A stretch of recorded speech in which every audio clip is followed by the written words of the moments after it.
Сайн байцгаана уу? Дэлгэр мөрөн цогцлол сургуулийн хөгжмийн боловсролын багш Лавгстром байна.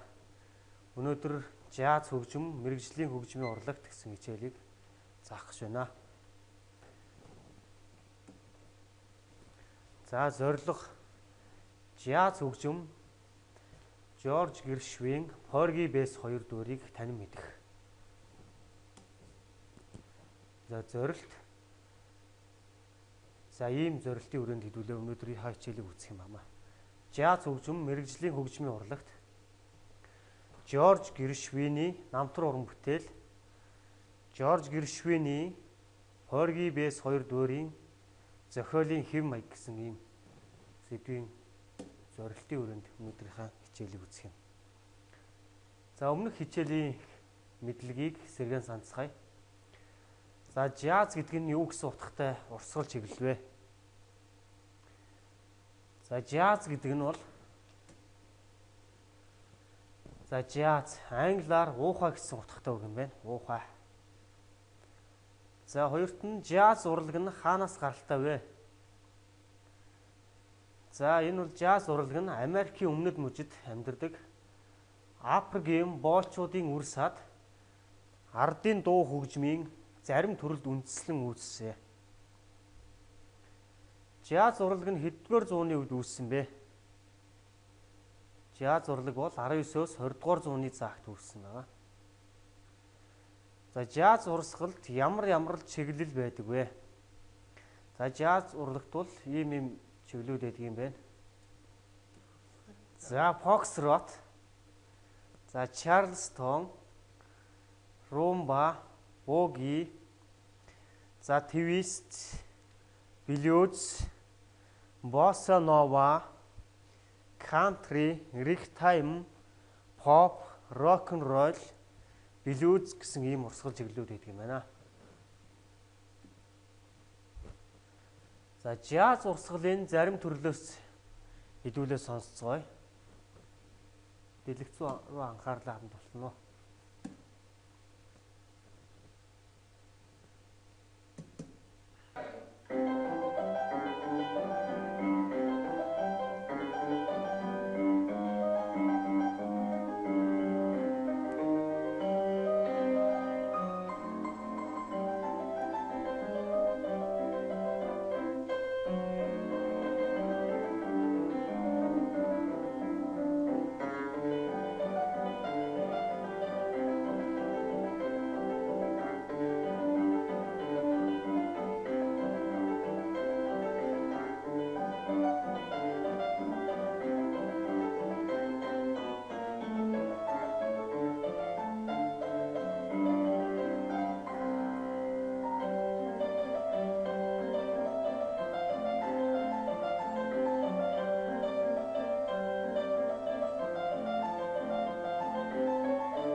За бидний саяны сонссон аюул рэгтайм буюу алдармаатай хэмнэл гэсэн ийм жаз хөгжмийн нэгэн төрөл.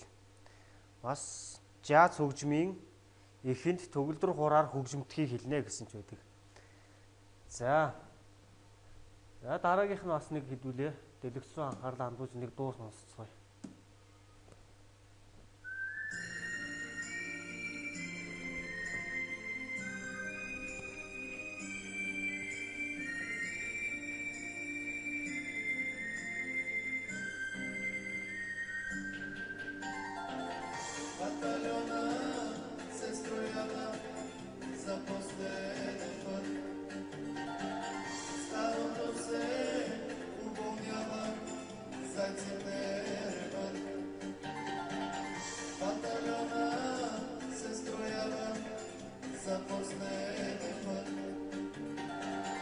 Staram po se, uwolniała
За хөгжмөө төрс зогсооч.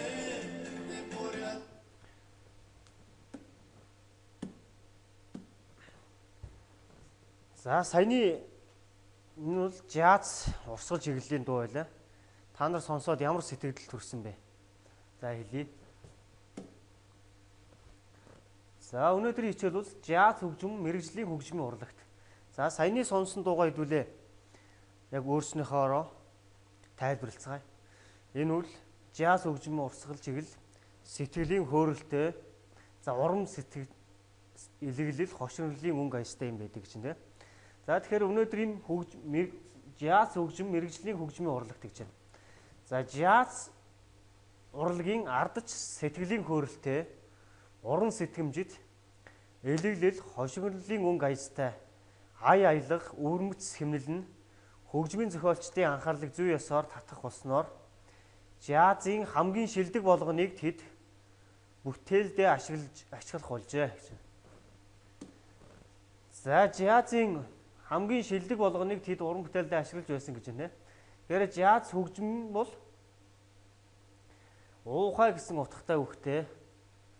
За тэгэхээр жаз хөгжмийн жаз найрал хөгжим нь бол 7-оос 15 хүний хөгжимчний бүрэлдэхүүнтэй. За хөгжмийн зэвсгүүд нь гэх юм бол за торон, бом, флют, за хийл, торон, хийл, за цохор хөгжмийн зэвсгээс бөмбөр, за фортепиано буюу төгөлдөр хуурай гэсэн ийм хөгжмийн зэвсгүүд ордог юм байна. За болохоор энэ жаз хөгжмийн ийм хөгжмийн зэвсгүүдээс за тухайн үеийн хөгжмийн зохиолчид хамгийн шилдэг болгоныг нь ашиглаж уран бүтээлдээ оруулж байсан байна.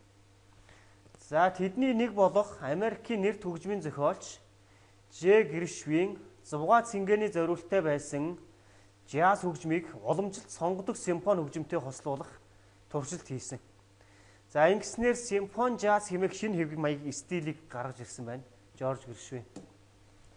За Жорж Гершвиний уран бүтээлүүд нь гэх юм бол төгөлдөр хуур, симфони найрал хөгжим зориулсан цэнхэр ихшгэлэнд арпсоди гэж байдаг юм байна. Жаз дуур, Порги Бэс 2 гэх зэргийн уран бүтээлүүд нь алдартай уран бүтээлүүд байдаг юм байна. За Жорж Гершвин Порги Бэс 2 дуур. Порги Бэс 2 дуур нь бол 20 дугаар зууны хөгжмийн урлагийн Эрдэнэсийн санд зүй ёсоор ордог уран бүтээл юм байна. За энэ дуур нь Жорж Гершвиний томоохон бүтээлийн нэг төдийгүй хөгжмийн түүхэнд Америкийн анхны үндэсний симфони жаз дуур хэмээн мөнхөрсөн байдаг. За Жорж Гершвин Порги Бэс 2 дуурийн зохиолын хэм маягийг хэдүүлээ үзье. За энэ дуурд болохоор Америкийн хар арьст орьсон шуугчдын ядуу тарчиг амьдрал, тэдний өвөрмөц ахуйн амьдрал, дотоод ертөнцийг дэлгэн харуулсан байдгаар онцлогтой байна. За энэ дуурт болохоор ирэмдэг ядуу залуу Порги, царайлаг бүсгүй Бэс нарын хайр сэтгэлийн тухай гардаг юм байна. За Жорж Гершвин Порги Бэс 2 дуурийн зохиол. За энд болохоор Африк гаралтай хар арьснуудын амьдрал, урлагийн билүүд, спиричуалист хэмнэл, аялгууд өөрчлөлийг жазын илэрхийллийн аргуудыг өргөн ашигласан байдаг. За Кларагийн бодрол дуу. За энэ нь болохоор Summertime гэдэг юм дуу байгаа. За Айри Порги Бэс 2-ын хайр дурлалын хоршил дуу. Энэ айрыг нь болохоор дуэт дуу байдаг юм байна. Энэ нь болохоор яруу сайхан зөөлөн аялгаараа гайхам хөгжмүүд байдаг юм байна. За хэдүүлээ хөгжмөө анхааралтай сонсоод Summertime Ж. Гершвин хөгжмийг анхааралтай сонсоод нотоор даган дуулцгаая.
За бид нар сая Ж Гэршвиний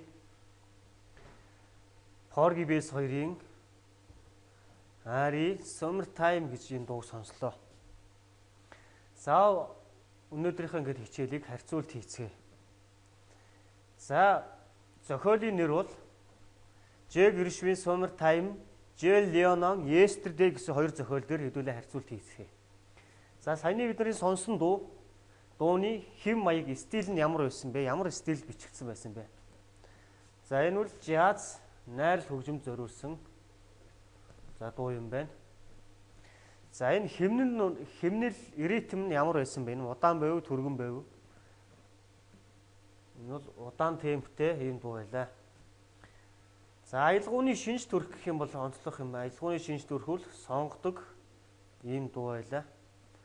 За хөгжмийн зэвсгийг хэдүүлээ нэрлэлцгээе. Хөгжмийн зэвсгүүдээс контрбас, аргил хийл, тромбо, фортепиано гэх зэрэг ийм хөгжмийн зэвсгүүд байсан байна. За саяны энэ бол Гэршвиний Summertime байлаа.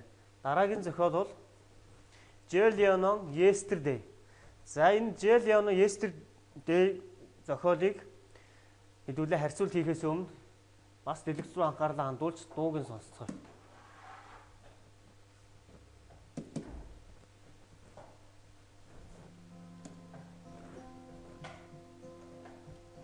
Yesterday, all my troubles seem so far away. Now it looks as though they're here to stay.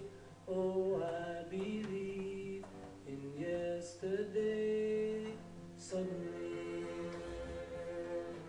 I'm not half the man I used to be. There's a shadow hanging over me. Oh, yes. За зохиолоо сонссон бах тийм. За зохиолоо сонссон хэдүүлээ стилийн тодорхойлцгоё.